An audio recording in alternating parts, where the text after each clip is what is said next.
Hello, everyone.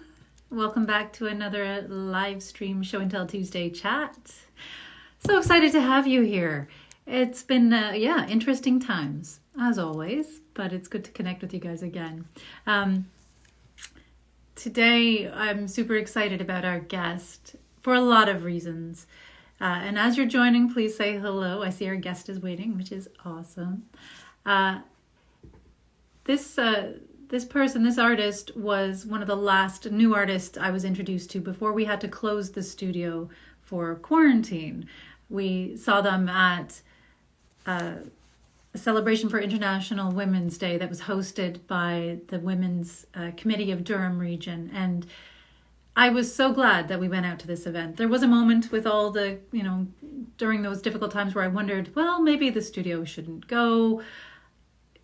I wouldn't trade it for the world now. It was a smaller event, but it was such a powerful event. And this person shared their work, they shared their heart and their story with the gathering of fine people there. And now I can't wait to reconnect with them and introduce you to them and have a great reminder of the last public event the Living Room did before we had to close the studio. So yeah, why wait? I'm going to introduce you to Cassandra Myers. Let's see, there you are. Oh, shaky, shaky, shaky. Introduce. Come.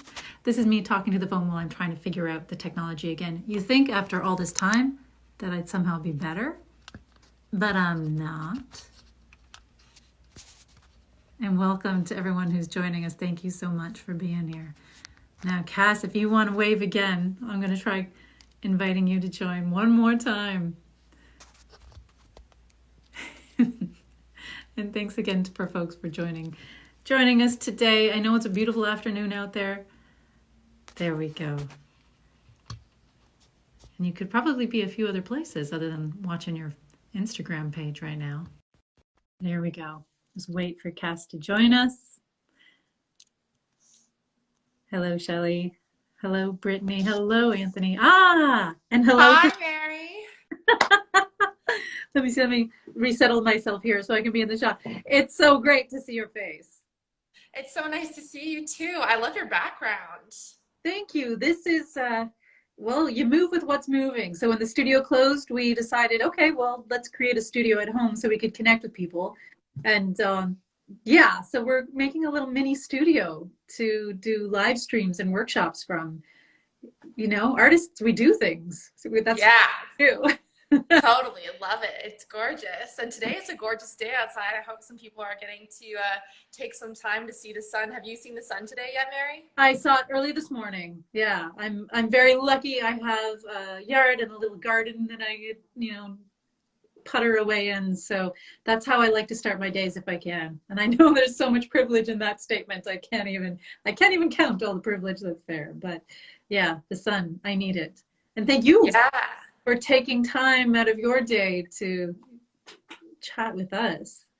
Yeah, totally. I'm super happy to be here. This is my little garden on my windowsill. Right here, I got some succulents and this kind of wilting, a little bit sad orchid, but I have faith in her. So I hope one day we can also all have outdoor access to gardens and to plants. So that's my intention into the world for this live stream. And I'm excited to answer your questions. Oh, fantastic. Well, the first one, for folks who may not be familiar with you or what you do, who you are, can you introduce yourself? Yeah, absolutely. So my name is Cassandra Myers, or Cass. I use they and she pronouns, and I'm a spoken word artist or a performance poet, however you want to take that. It means I guess I started my practice within the history of spoken word, which is rooted in Indigenous oral tradition and Black movements, including the breakbeat movement, the Harlem Renaissance, and the hip hop movement. So I'm a guest in the House of Spoken Word, and I began as a youth poet when I was 17 years old, being a part of the BAM Youth Slam team in Toronto. And from there, I've just grown in my practice. I've performed a lot over the entire continent of North America. I've attended various festivals and spoken word competitions. I have a couple championship titles under my belts. But right now I'm really focusing on creating a manuscript to be able to put into publication for my first book. So yeah, that's where I'm at. That's amazing. Now, is this some of the, I don't know, the sneaky peeks? I've been following you a little bit on social media. There's some funding that's come your way to help you achieve that. Is that the project? Yeah, absolutely. I was lucky enough to get some funding from the Ontario Arts Council. It's a manuscript I've been working and like planning for a long time, but basically it's going to be part poetry anthology, part survivor workbook. So for survivors of sexual violence, a lot of the poems will be centered around deconstructing rape culture, talking about survivorship, talking about healing, different kinds of love, disability and queerness and homeland and lineage all tied up in that. And then while you go through the poems, there'll be prompts for the reader to do different self-reflective exercises, to write their own poems, to color, to, you know, practice mindfulness. So I feel really excited about creating this work of art, but also this workbook that hopefully will help a lot of people like me. Oh my gosh, I'm so excited hearing about this. This sounds remarkable. This also sounds very new. I don't see a lot of things like this that integrate arts and wellness and action in that way. Yeah, thank you so much. I feel excited about it because I think the last big workbook for survivors was like Courage to Heal, which is a pretty like foundational text in survivor support that was written by Ellen Bass, who's actually a survivor of childhood sexual trauma, but also is the one of like the executive board for the Academy of American Poets. So she's like a poet and a like trauma counselor at the same time. So she's really paved the way for what I want my practice to be, because not only am I writing a book, but I'm also my master's of social work right now at York University. And so I'm like working through creating research also for survivors, specifically survivors with disabilities and their experiences through participatory action research and storytelling. Brilliant. Brilliant. Thank you. I'm stunned. There's so much going on right now. I was going to ask if the current situations, if the pandemic or quarantine has impacted you very much, but I don't, there's still a wealth of work that you're participating in.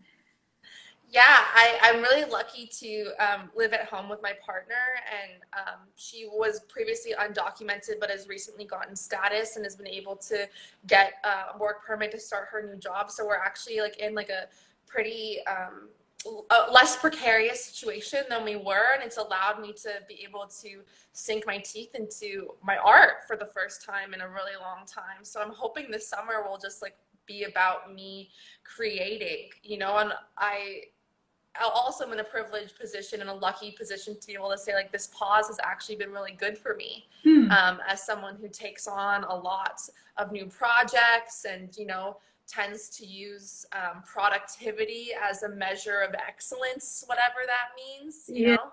I can relate a little bit to that. Yeah, and it's like all of my gigs were canceled, you know, so it forced me to stop and be like, what's actually like sifting and like sedimenting in my brain that are like important moments and important memories that I should be recording right now, which I've been really lucky to be able to do through my poetry. Yeah, I feel like I wonder if there's something there. So you were mentioning that you're getting your master's in social work as well as carrying on your artistic practice. And I'm overgeneralizing here, obviously. So community, keep me accountable here. But I find that for a lot of us who walk between those worlds or balance between those worlds, but particularly with the helping professions, there's this, we do that. We know the importance of stillness. We know the importance of reflection and self-care. It's a mantra that's a part of our daily lives, you know, to a certain extent. And yet it's so easy to get caught up. It's so easy to continue saying yes. And stepping back is hard. Yeah, absolutely. Stepping back is so hard, especially when like our arts communities rely on our volunteerism. Like, you know, I'm part of the Toronto Poetry Project, and we run bi-monthly slams and monthly workshops and spend a lot of time just upkeeping community presence. And that ends up feeling like a whole other gig that I have on the side, in addition to like multiple part-time work jobs, in addition to being a student. It's it's the gig economy really sank its teeth into, I think, people, especially from like my generation, the Mhm.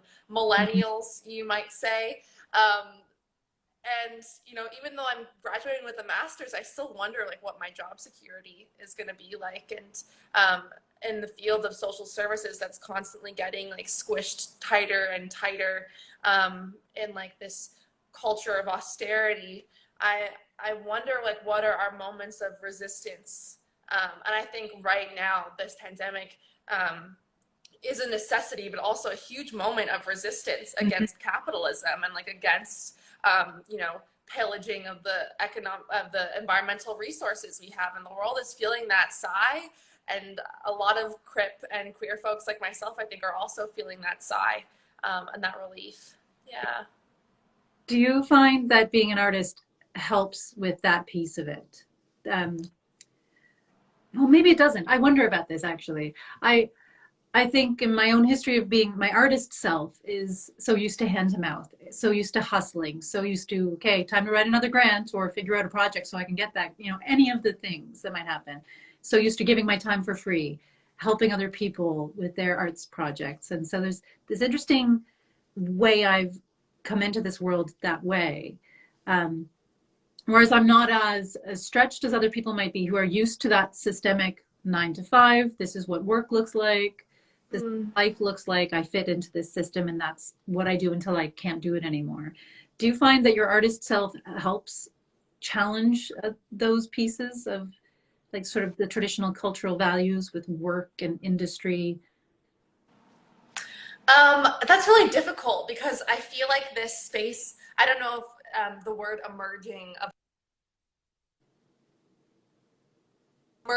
writers is a big part of our culture. So Mm. um, to be emerging, you have to like put yourself out there, unfortunately, in so many ways. So in this time, I just find myself applying to contests and creating more content for publication. And now I'm on this new grind of not like slamming in person, but submitting to Submittable, and checking my applications. And it's exciting in its own way for the possibility of being published, but like to resist the urge to like capitalize on our art at every moment is so difficult. And like in our spoken word community specifically, we used to have videos, like online like postings of our videos, specifically through button poetry and things like that, that would make us go viral and has built so many people's careers. But there's kind of been this saturation of content where people just aren't watching as much anymore, and or it's harder to become one of the well-known faces on the platform that builds you a fandom. Mm. So we've kind of like missed the boat of that generation of getting viral off YouTube. Mm. That's how I feel, at least. I haven't seen anyone go recently viral in a couple years. So it now leaves my generation to try to figure out alternatives to get noticed. And that's really difficult when very few people read poetry magazines besides other poets, especially online small publications that, are free and are niched. And, I even have a hard time reading through all of my like submissions and the journals that I want to keep up with. So yeah, I wish I could say that it's not a hustle, but it still feels like a hustle to me. I think what has been more helpful for me alternatively is picking up different types of art that I'm not trying to capitalize on. So that's an Yeah. interesting piece right there. Tell me more. Yeah. So, um, I was getting into, before this pandemic started, into hip hop as a practice, and just like taking dance class. And just taking dance class, I really did feel like it was something for me. Like I wasn't trying to get into battling. I wasn't trying to get in with a dance crew or teach. It really was just for me to like be able to go to a party where no one knows me at some random bar and just like get free with myself in like a big hoodie and not care like who was watching or what was happening. And that was really transformative. I think like having art that had no expectations has been crucial to balancing my practice. Yeah, well, that I think that might relate back to what you were speaking about identifying with that sense of productivity. If we're not producing, we're not of value. This that's a inner voice that a lot of us are raised with within this culture. That the product is everything. The process is kind of disconnected. We talk a lot about that at the studio, actually. Mm. I feel like that's one of the best ways to, I was going to say, like reclaim some of that creative voice is by stepping into something purely for pleasure, reminding ourselves that art is about pleasure, that our creative voice is worthy of enjoying itself in the world as well. Not just, Yeah. you know, Totally, totally. I think like something that was so interesting to me was my brother, who's like a total jock, like 20 years old, will just like play sports all day, is like, so you do slam poetry, but you don't have fun? Like it's not fun for you to do it? Like why do you do it? Because he just like plays basketball and like frisbee with his friends all the time, and like that's how he has fun, and like that's how he enjoys and finds community. And I wish it was as simple as like a pickup game of basketball, but like there's so much pressure to like prove ourselves with our art, and like not only with our art but with like our stories and our experiences and basically our whole like identity. So like it's funny because I do think slam poetry is a sport in a way. Like we talk about strategy, we talk about rigor, we talk about practice, and sometimes like putting that kind of pressure on yourself definitely leads to burnout for some of us, many of us, I would say. So you do need moments of like being silly, finding joy, doing things just for fun. But like that too is a privilege. I started poetry because you could make $80 when you won a slam at Toronto Poetry Slam. I know a lot of kids who end up doing that, and that's how they get in, is like looking for some extra cash at the slam. But finding space to just like sit with your own thoughts is a luxury, and especially thoughts that like aren't targeting you and aggressive, and like full of self-doubt and like your own like whatever madness that you're working through at the time, for folks who are identify as mad like myself. So yeah, our thoughts are like precious resources that like not all of us have access to, I think. I think there's so much in there. I don't even know where to begin. Part of it, there's that sense of our stories, our experiences, our gold. It's part of us, and knowing when to share them and choosing who we can share them with, who's perhaps worthy of sharing them with, is such a huge piece of being human that we're not really taught about. No one helps us understand that our lived experience is valuable, that it's important, it's precious.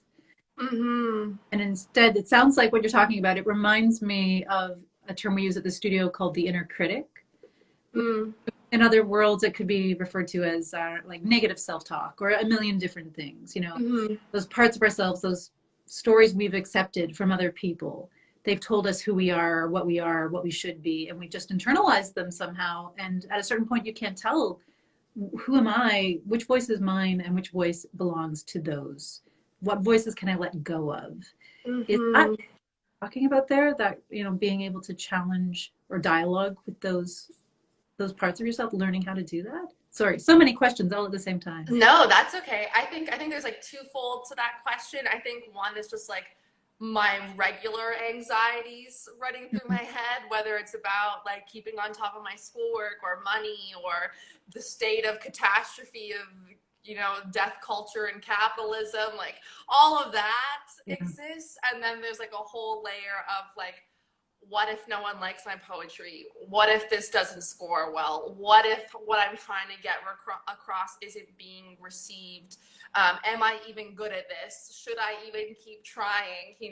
I think those are like pretty incessant and ongoing feelings for any or most artists. I know some artists with some pretty strong wrought iron confidence, but I am not one of those people.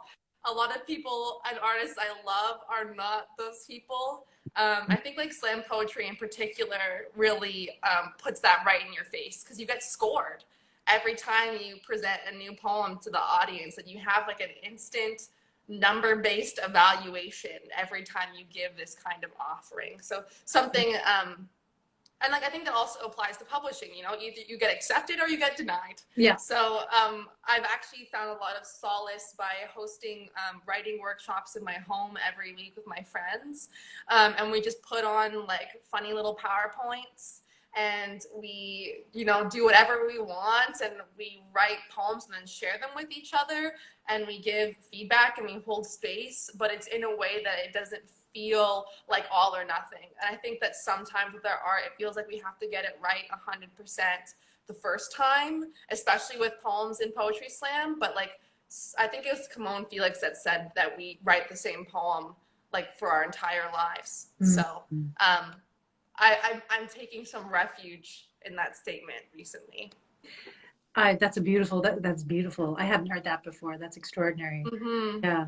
Well, it's the process of becoming that we're becoming our entire lives as well, aren't we? Absolutely. Yeah.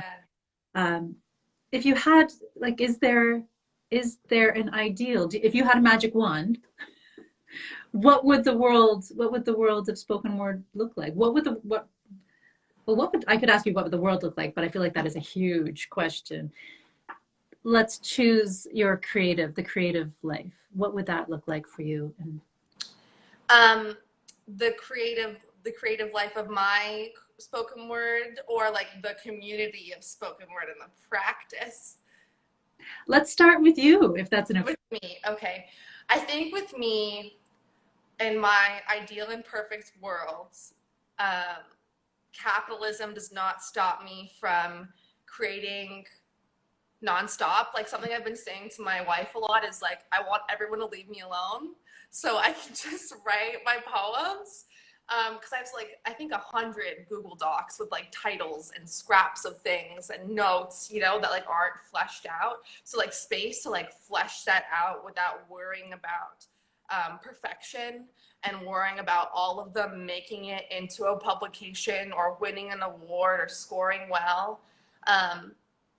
And I guess that is a bit of like art for art's sake, but like not even art for art's sake, but art for myself. Mm-hmm. I think a big part of what I've been talking about recently is feeling under-documented as someone who like has memory issues based in trauma.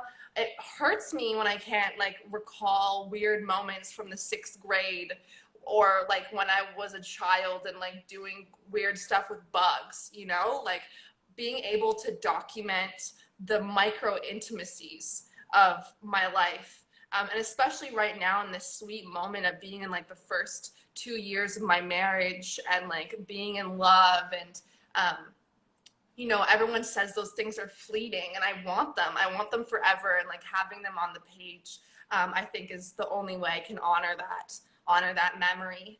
I think also then it would look like just like having continual spaces for people to gather and share. Like I was saying, the collective I have, the Green Room Writing Collective, like us creating together, continuously being accountable, but also like low pressure is something that's been so helpful. And I'm sure something that you folks at the studio also embrace, that like come and go as you please nature. Yeah, so that for sure. And then I think when I do touch a stage, I think there is an element of slam that is so rapturous and like celebrative and exclamatory that like I really felt in my first couple days starting slam and still do in some very special and tender spaces. But getting to return to a place where, you know, we do work that we're really proud of and our whole community embraces us with like standing up from their seats and running up and down the aisles and, you know, the moments that drew me to slam in the first place. I still want to keep those. So what was it that drew you to slam in the first place? When did you start? Were you were you young? Was it something more recent? Yeah, that's a really great question. So I started slam specifically when I moved back to Toronto from the suburbs. When I was in my first year of university, and I saw a flyer at a bus stop actually for a spoken word series, and it was called Up From the Roots. And I went to that series and I was so terrified to perform that I just watched and I judged for 6 months until I kind of like knew what it was about. And then I tentatively did a really horrible love poem that I just like kind of wrote almost, if you could imagine writing as finger painting. Like it didn't really have any desire for I it. love painting, so perhaps I'm the wrong person to talk. I think everyone should try. If you haven't done it in a while, I encourage people to revisit it. But I agree. Sometimes it is just fun to just play with words. So I was just playing with words. I didn't have any intention or like statements I was trying to make with the poem that I put up. But yeah, the person who was hosting Band Youth Slam at the time, Patrick DeBellin, asked me to come perform there. So I was really, really happy to be like, oh, someone notices me. But then also I heard that slam goes to Brave New Voices, which is the biggest youth poetry festival in the continent, I guess. yeah. And I was like, I gotta go there. I gotta do it. I've been watching online and it looks electric. And I'm a big camp counselor energy. I love when people stand and scream and shout in unison, and like slam is that for me. So I was like, I gotta do it. And then I never stopped. And like now I'm not really slamming right now on a team, but I am coaching. I've been coaching Ryerson's college union's poetry team for a couple years now, and I'm really enjoying being a coach. And I'm really enjoying like putting workshops together and leading community-based workshops with Lakeshore Arts and Toronto Poetry Slam. So yeah, I'm super grateful for that first stage I was on. That's an amazing thing to think of. Were you a performer before Slam? Were you? Oh no, I hated it. I hated every second. I avoided drama class, like the death of me. I was an art kid, so like I would stay in the art room and like make the sets for the drama kids. And I was happy there. I actually was visual art. I was like, I want to go to OCAD and like be a painter, but it's really hard to make it as a visual artist. And frankly, I was like, slam poetry is less expensive. I don't need any materials. I need my notes on my phone, a paper and a pencil. And like, I think for that reason, like writing is just can be so accessible. Anyone can do it. And there's so many forms of language and so many ways of recording ourselves. But I think that it should be made accessible to everyone. Anyone who has a desire to be documented in ways that feel important, celebratory, and impactful to them.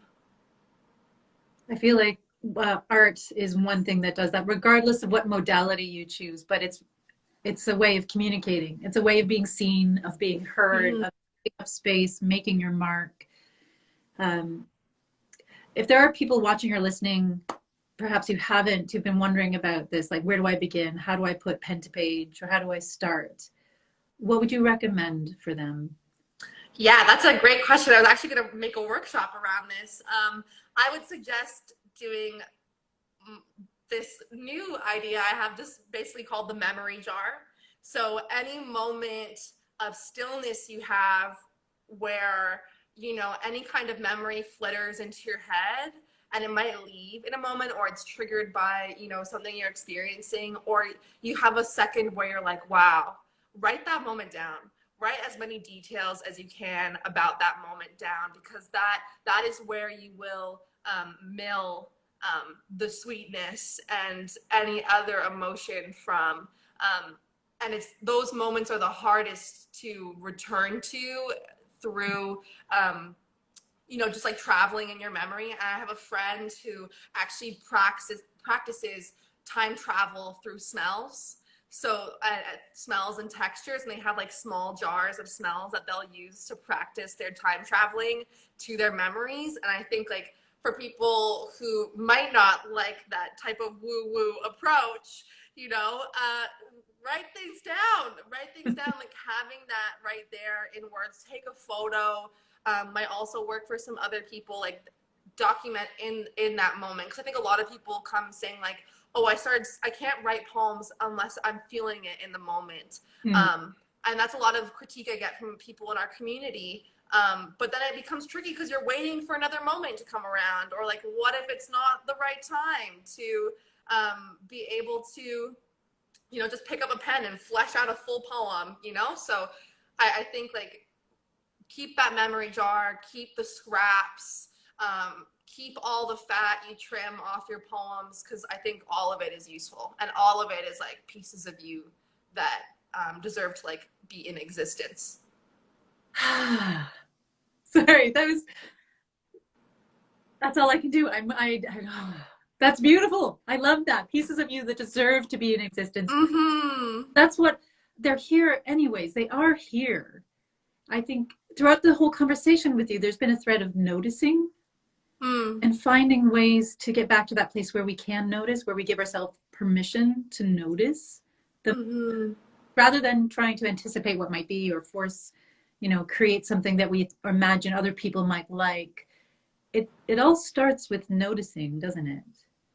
Yeah, absolutely. Absolutely. And that's, I think, what I'm trying to work on in my poetry. Because I think a lot of what poetry is based in is like these musings and like the idea of the prolific. And I think that like anything can be prolific.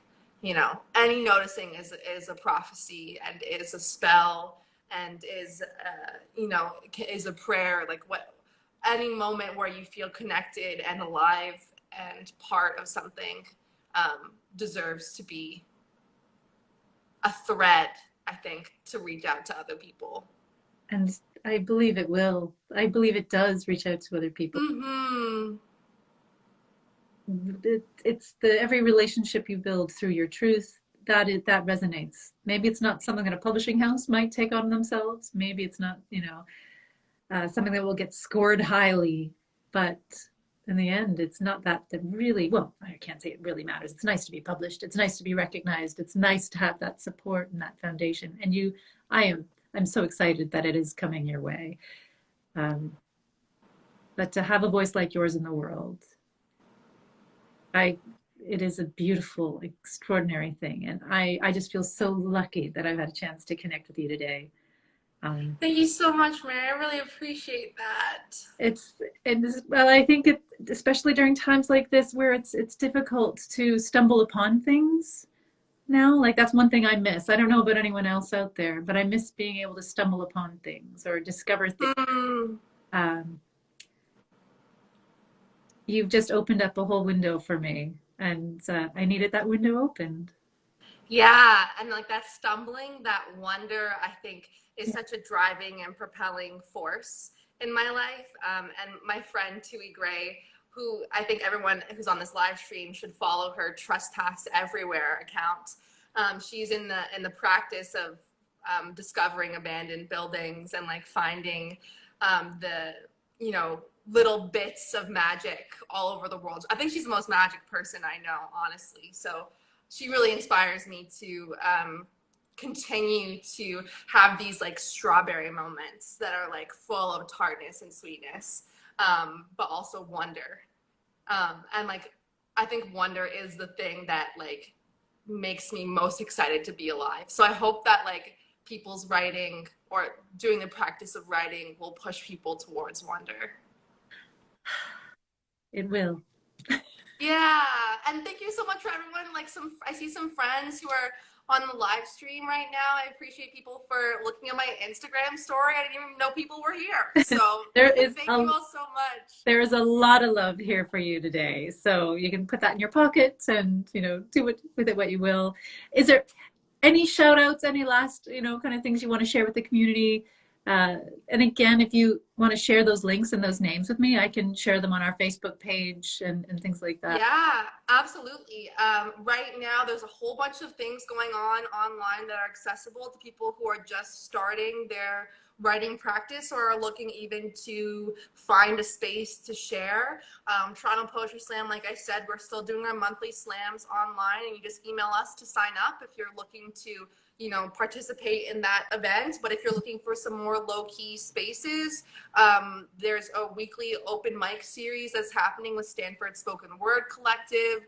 Unity Charity is doing weekly writing workshops, but also dance and mindfulness. Like, they're super great to follow. Bowery Poetry House is doing weekly writing workshops as well. So, I think it's almost overwhelming how much like content there is to access. Yes. But if you do like muster up some courage, or you're just bored, you know, and you want to try something new, I definitely recommend any of those places to take a sneaky peek into what slam poetry is, or start your writing practice. Oh, wow. Thank you so much, Cassandra, for sharing all of this with us. Thank you for taking time to chat. Thank you for inspiring us and reminding us that Mm-hmm. it's okay to be still and notice things. Absolutely. And thank you so much for having me, Mary. And thank you so much to the Living Room and the Living Room community. I appreciate it deeply. And I'm looking forward to the day that we might be able to meet and convene in your space. Yes, please. I am too. I am. Mm-hmm. Till then, we'll Till then, collaborate, I'm sure. I wish you so much kindness for the rest of your day. You too, hon. Thank you so much. Bye. Bye.